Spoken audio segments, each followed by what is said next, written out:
ஸ்ரீ குருப்யோ நமக.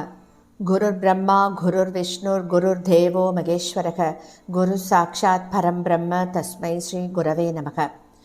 சதாசிவசமாரம்பாம் சங்கராச்சாரிய மத்தியமாம் அஸ்மதாச்சாரிய பர்யந்தாம் வந்தே குரு பரம்பராம். குரவே சர்வலோகானாம் விஷஜே பவரோகிணாம் நிதயே சர்வவித்யானாம் தட்சிணாமூர்த்தயே நமக. ஸ்ருதிஸ்மிருதிபுராணானாம் ஆலயம் கருணாலயம் நமாமி பகவத்பாதம் சங்கரம் லோகசங்கரம். सदात्मध्याननिरतं विषयेभ्यः पराङ्मुखं नौमि शास्त्रेषु निष्णातं चन्द्रशेखरभारतीं. विवेकिनं मगाप्रज्ञं धैर्यौधार्यक्षमानिधिं सदा अभिनवपूर्वं तं विद्यातीर्थगुरुं भजे. भारतीकरुणापात्रं भारतीपदभूषणं भारतीपदमारूढं भारतीतीर्थमाश्रये. विद्याविनयसम्पन्नं वेदरागं विवेकिनं वन्दे वेदान्ततत्त्वज्ञं विदुशेखरभारतीम्. அனைத்து பெரியோர்களுக்கும் நீலாயுதாட்சி குமாரின் நமஸ்காரங்கள். பிரதி குருவாரம் நம்ம சிங்கேரியில் சங்கரரை பத்தி கேட்டு இருக்கோம். குருநாதர்களோட பேரருள்ள இந்த காவியத்தின் நூலாசிரியர் திரு கே நாராயணசுவாமி அவர்கள். இவர் எழுதிய புத்தகத்தின் ஒவ்வொரு வரிகளையும் நாம ரொம்ப அனுபவிச்சு கேட்டு இருக்கோம். பிரதி குருவாரத்திலையும் போன வாரத்தின் தொடர்ச்சியை தான் தொடர்ந்து கேட்க போகிறோம்.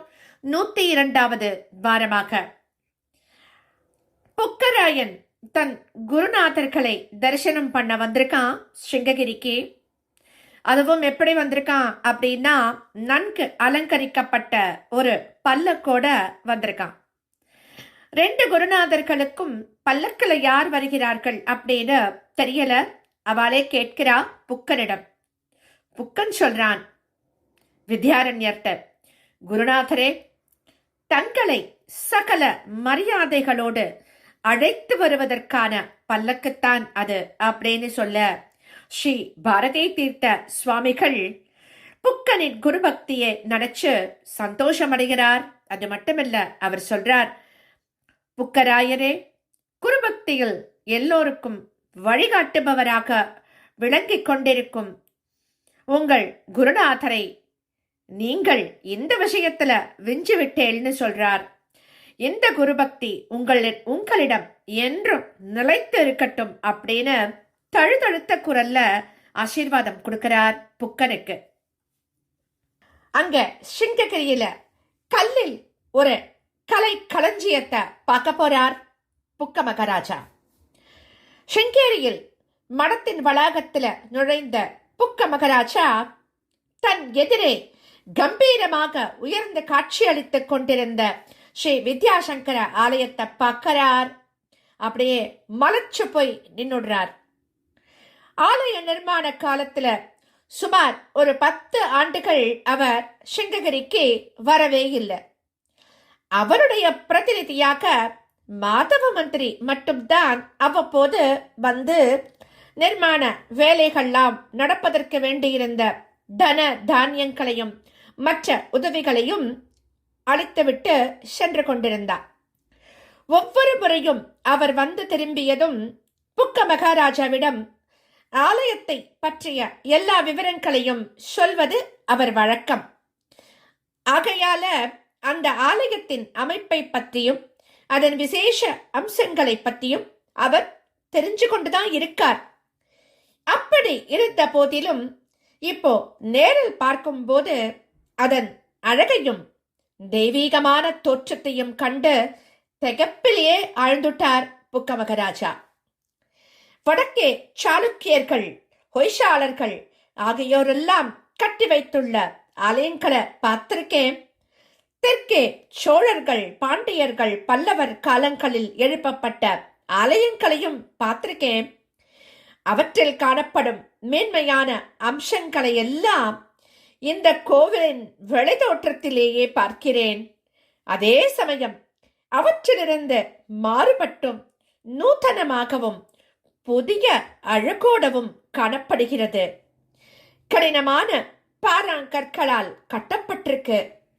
இந்த பிராந்தியத்துல இப்படி கட்டப்பட்டிருக்கும் முதல் ஆலயம் இதுவாகத்தான் இருக்கும் அப்படின்னு நினைக்கிறேன்னு பாராட்டுறார் மகாராஜா. மேலும் அவர் சொல்றார், இதை படிப்படியாக எழுப்பி அழகுபடுத்தியவர்கள் சாதாரணமான சிற்பிகளாக இருந்திருக்க மாட்டார்கள். மிகவும் கலை உணர்ச்சி மிக்கவர்களாக இருந்திருக்கணும். இதை இப்படி கட்ட வேண்டும் என்று திட்டமிட்டவர் கூட ஒரு மகா புருஷர்தான் அப்படின்னு சொல்றார். அதை கேட்டுக்கொண்டிருந்த பீடாதிபதி ஜெகத்குரு ஸ்ரீ பாரதி தீர்த்தர் ஸ்ரீ வித்யாரண்யரோட பக்கம் திரும்பி சொல்றார், சுவாமிகளே, இப்போதே மகாராஜாவை அழைத்து சென்று நம் குருநாதரின் ஆலயத்தை சுத்தி காட்டுங்கோ. மாதவ மந்திரியும் உங்களோட வரட்டும், உங்களுக்கும் சௌகரியமாக இருக்கும் அது அப்படின்னு சொல்றார். ஸ்ரீ குருவம்ச காவியத்தின் 7வது சர்க்கத்துல ஸ்ரீ வித்யாசங்கர தேவாலயத்தை பற்றிய புகழ்ச்சியான வர்ணனை 15 ஸ்லோகங்கள்ல ரத்ன சுருக்கமா தரப்பட்டிருக்கு. உள்ளும் புறமும் அமைக்கப்பட்டிருந்த அந்த தெய்வீக உருவங்களை பற்றியும் உள்மண்டபத்தின் விசேஷ அம்சங்களை பற்றியும் அவற்றில ரொம்ப அழகா வர்ணிக்கப்பட்டிருக்கு. விசேஷமாக வெளிச்சுவரில் அழகான பின்னணிகளில் ஸ்தாபிக்கப்பட்டிருந்த லக்ஷ்மி நரசிம்மர், உமாமகேஸ்வரர், காயத்ரி மாதா, தட்சிணாமூர்த்தி, ஷண்முகர், தசாவதார மூர்த்திகள், சிவபெருமானோட திரிபுர சம்மாரம் போன்ற லீலைகள் எல்லாமே சிற்பங்களாக வடிக்கப்பட்டிருப்பதை அந்த ஸ்லோகங்கள்லாம் நமக்கு வர்ணிச்சு சொல்லியிருக்கு. உள்மண்டபத்தில் உள்ள 12 ராசி தூண்கள், துவாரபாலகர்கள் ஆகியவை பற்றியும் அந்த ஸ்லோகங்கள்ல சொல்லப்பட்டிருக்கு. 14வது நூற்றாண்டின் மத்தியில் எழுப்பப்பட்ட அந்த ஆலயத்தில் காணப்படும் அபூர்வமான கலை அம்சங்களை பத்தி பிற்காலத்துல ஆராய்ச்சியாளர்களும் சிற்ப கட்டிடக்கலை நிபுணர்களும் பக்கம் பக்கமா புஸ்தகமாக எழுதி வச்சிருக்கா. இந்த காலத்தில் சாஸ்திரம், புராணம், இதிகாசம் ஆகியவை பற்றியெல்லாம் படித்துள்ள அறிஞர்கள் இந்த கோவிலில் காணப்படும் பல நுட்பமான சிறப்பு அம்சங்களை பத்தி அதிசயம் போல இன்னைக்கும் பேசிட்டு இருக்கா. அவர்களுடைய அபிப்பிராயம் என்னவென்றால், வெறும் சிற்பிகளுக்கு இவ்வளவு நுணுக்கமான சாஸ்திர விஷயங்களும் புராண கதைகளின் ரகசியங்களும் தெரிந்திருக்காது என்பதும், யாரோ ஒரு தெய்வீக புருஷர் அந்த சிற்ப வேலைகள் நடந்து கொண்டிருந்த காலத்துல அந்த இடத்துல இருந்து கொண்டு ஒவ்வொரு சிற்பியையும் தனித்தனியாக இப்படி செய் அப்படி செய் அப்படின்னு சொல்லி இயக்கி இருக்கணும் அப்படிங்கிறது தான். அந்த தெய்வ புருஷர் யார் அப்படிங்கிறத யாரும் ஸ்பஷ்டமா எழுதி வைக்கல. அப்படி இருந்தாலும் அவர் அந்த காலகட்டத்துல 47 ஆண்டுகள், அதாவது கிபி 1333 முதல் கிபி 1380 வரைக்கும் ஸ்ரீ சாரதா பீடாதிபதியாக ஆட்சி புரிந்த ஸ்ரீ பாரதி கிருஷ்ண தீர்த்தராகத்தான் இருக்கணும் அப்படின்னு நமக்கெல்லாம் இப்ப நிச்சயமா தோணுறது இல்லையா? மாதவ மந்திரி முன்னே நடந்து வழிகாட்ட அவர் பின்னால் ஸ்ரீ வித்யாரண்யரும் புக்க மகாராஜாவும் ஆலயத்தை நோக்கி நடக்கிறார். அந்த ஆலயம் கிழக்கு மேற்காக அமைக்கப்பட்டிருக்கு. கிழக்கேயும் மேற்கேயும் பெரிய அரை வட்டங்களின் படிவில் அமைக்கப்பட்டு 2 பாகங்களையும் இணைக்கும் மத்திய பாகம் தெற்கு வடக்கான நீண்ட சதுரமாக இருக்கு.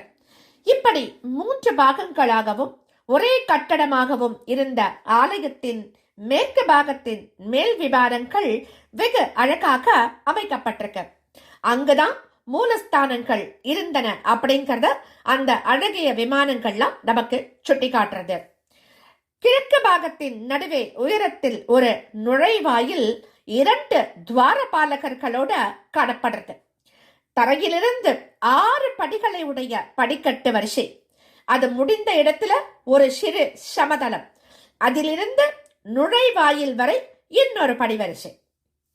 மாதவ மந்திரி சொல்றார், இந்த ஆலயத்திற்கு 6 நுழைவாயில்கள் இருக்கு.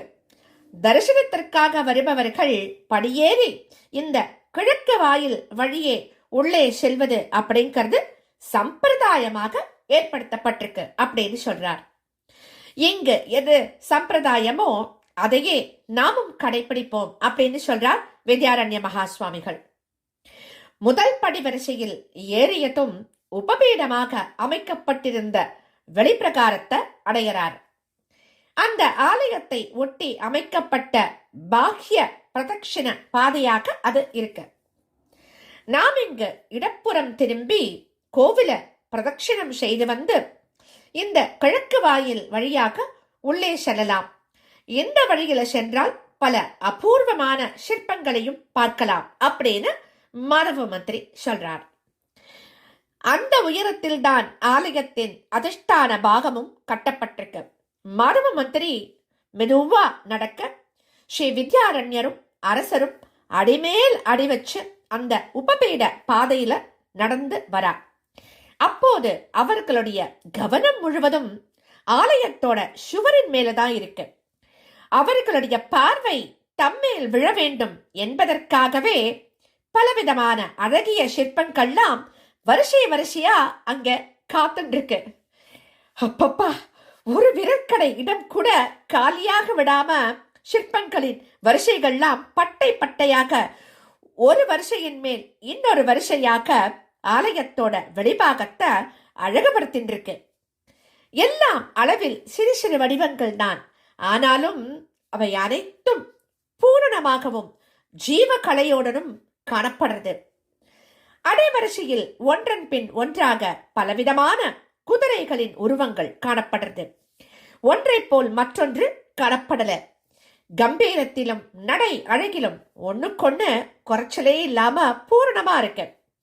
நடுநடுவே பார்ப்பவாளுக்கு அலுப்பு தட்டாம இருக்க படத்தை வெறித்து காட்டும் நாகங்கள், துள்ளியோடும் அழகான மான்களும் காணப்படுறது. அடுத்த மேல் வரிசையில யானைகள் தான். நடுநடுவே சிம்மங்கள் யானைகளை தாங்கிக் கொண்டிருக்கு. 2 யானைகள் ஒன்று சேர்ந்து ஒரு சிம்மத்தை தாங்கி பிடிச்சுருக்கு. அப்போ ஸ்ரீ வித்யாரண்ய மகா சுவாமிகள் நகைச்சுவையோட சொல்றார், அந்த 2 யானைகள் ஒன்று சேர்ந்து ஒரு சிம்மத்தை தாங்கின்னு இருக்கு அப்படிங்கிற அந்த சிற்பத்தை பார்த்துட்டு மகாராஜாவிற்கு பிடித்தமான சிற்பங்கள் அப்படின்னு சொல்றாரு. ஆமாம், எப்போதும் சண்டை போட வேண்டியவர்களுக்கு குதிரைகளும் யானைகளும் தானே பலத்தை கொடுக்கிறது அப்படின்னு சொல்றார் மன்னர் திருப்ப. 6வது மேல் வரிசையில படை வீரர்களின் அணிவகுப்புகள் பார்க்கிறார். அரசர்களின் அலங்கார ஊர்வலங்கள், அரசர்கள் நடத்த வேண்டிய அஸ்வமேதம் போன்ற யாகங்களின் காட்சிகள், இப்படி சத்திரியர்களின் பெருமையை காட்டும் சிற்பங்கள்லாம் பார்க்கிறார். அதே வரிசையிலேயே அர்ஜுனன் தபஸ் செய்ததும் கிராதகனாக தோன்றி சண்டையிட்ட பரமேஸ்வரரிடம் தோல்வியுற்றதும் பிறகு அவரையே சரணமடைந்து பாசுபதாஸ்திரம் பெற்றதும் போன்ற காட்சிகள் தரும் சிற்பங்களையும் பார்க்கிறார். இப்படியே பார்த்து பார்த்து ரசித்துக் கொண்டு வரும்போது மிகவும் ஒரு அபூர்வமான சித்த புருஷர்கள் யோகாசனம் செய்து கொண்டு தபசில ஈடுபட்டிருந்த காட்சிகளையும் பார்க்கிறார். அவற்றை கூர்ந்து கவனித்த ஸ்ரீ வித்யாரண்ய சுவாமிகள் புன்னகை செய்கிறார்.